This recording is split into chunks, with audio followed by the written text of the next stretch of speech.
ओम श्री सद्गुरुवे नमः। ओम नमो भगवते वासुदेवाय। अथ तृतीयो अध्याय। सती का पिता के यहाँ यज्ञोत्सव में जाने के लिए आग्रह करना। श्री मैत्रेय जी कहते हैं, विदुर जी, इस प्रकार उन ससुर और दामाद को आपस में वैर विरोध रखते हुए बहुत अधिक समय निकल गया। इसी समय ब्रह्मा जी ने दक्ष को समस्त प्रजापतियों का अधिपति बना दिया। इससे उसका गर्व और भी बढ़ गया। उसने भगवान शंकर आदि ब्रह्मनिष्ठों को यज्ञ भाग न देकर उनका तिरस्कार करते हुए पहले तो वाजपेय यज्ञ किया और फिर बृहस्पति सव नाम का महायज्ञ आरंभ किया। उस यज्ञोत्सव में सभी ब्रह्मर्षि, देवर्षि, पितर, देवता आदि अपनी अपनी पत्नियों के साथ पधारे। उन सब ने मिलकर वहाँ मांगलिक कार्य संपन्न किए और दक्ष के द्वारा उन सब का स्वागत सत्कार किया गया। उस समय आकाश मार्ग से जाते हुए देवता आपस में उस यज्ञ की चर्चा करते जाते थे।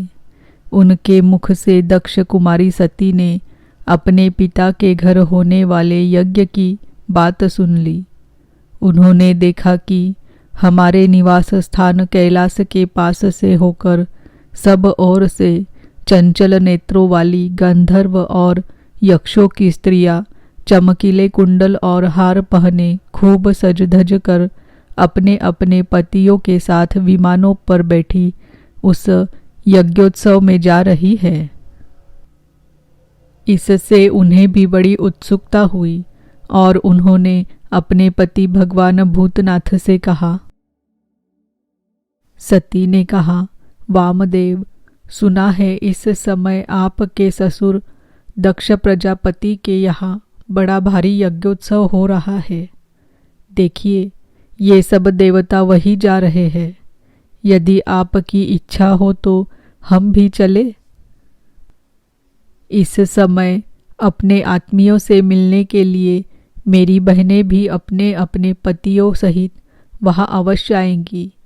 मैं भी चाहती हूँ कि आपके साथ वहाँ जाकर माता पिता के दिए हुए गहने, कपड़े आदि उपहार स्वीकार करूँ। वहाँ अपने पतियों से सम्मानित बहनें, मौसियों और स्नेहार्द हृदया जननी को देखने के लिए मेरा मन बहुत दिनों से उत्सुक है। कल्याण में इसके सिवा वहाँ महर्षियों का रचा हुआ श्रेष्ठ यज्ञ भी देखने को मिलेगा। अजन्मा प्रभु, आप जगत की उत्पत्ति के हेतु है। आपकी माया से रचा हुआ यह परम आश्चर्यमय त्रिगुणात्मक जगत आप ही में भास रहा है। किंतु मैं तो स्त्री स्वभाव होने के कारण आपके तत्व से अनभिज्ञ और बहुत दीन हूँ। इसीलिए इस समय अपनी जन्मभूमि देखने को बहुत उत्सुक हो रही हूँ। जन्म रहित नीलकंठ, देखिए, इनमें कितनी ही स्त्रियां तो ऐसी है जिनका दक्ष से कोई संबंध भी नहीं है, फिर भी वे अपने अपने पतियों के सहित खूब सज धज कर झुंड की झुंड वहाँ जा रही है। वहाँ जाने वाली इन देवांगनाओं के राजहंस के समान श्वेत विमानों से आकाश मंडल कैसा सुशोभित हो रहा है। सूरश्रेष्ठ, ऐसी अवस्था में अपने पिता के यहाँ उत्सव का समाचार पाकर उसकी बेटी का शरीर उसमें सम्मिलित होने के लिए क्यों न छटपटाएगा।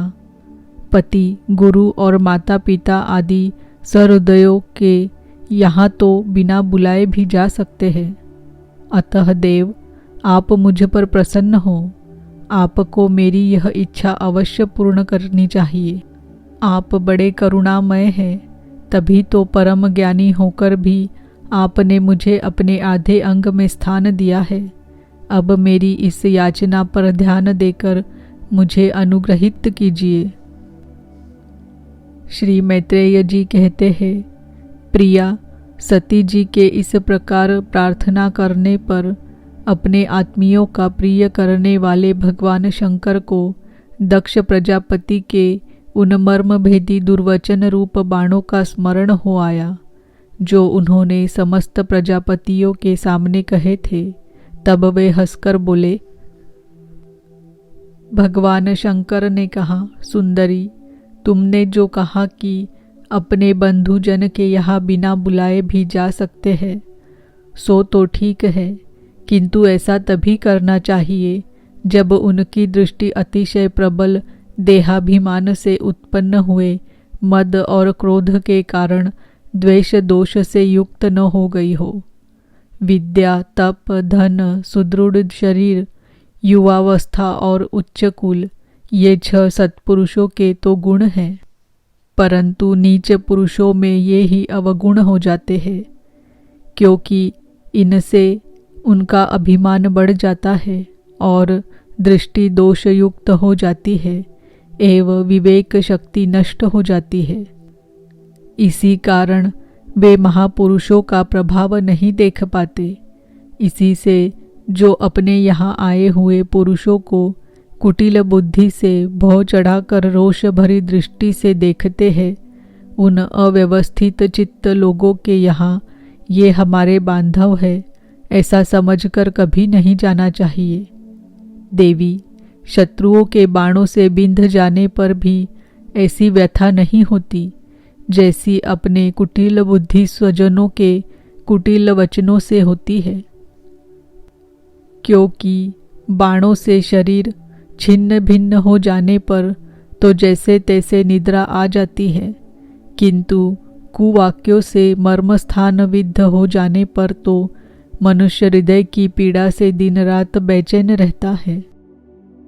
सुंदरी, अवश्य ही मैं जानता हूँ कि तुम परमोन्नति को प्राप्त हुए दक्ष प्रजापति को अपनी कन्याओं में सबसे अधिक प्रिय हो, तथापि मेरी आश्रिता होने के कारण तुम्हें अपने पिता से मान नहीं मिलेगा, क्योंकि वे मुझसे बहुत जलते हैं।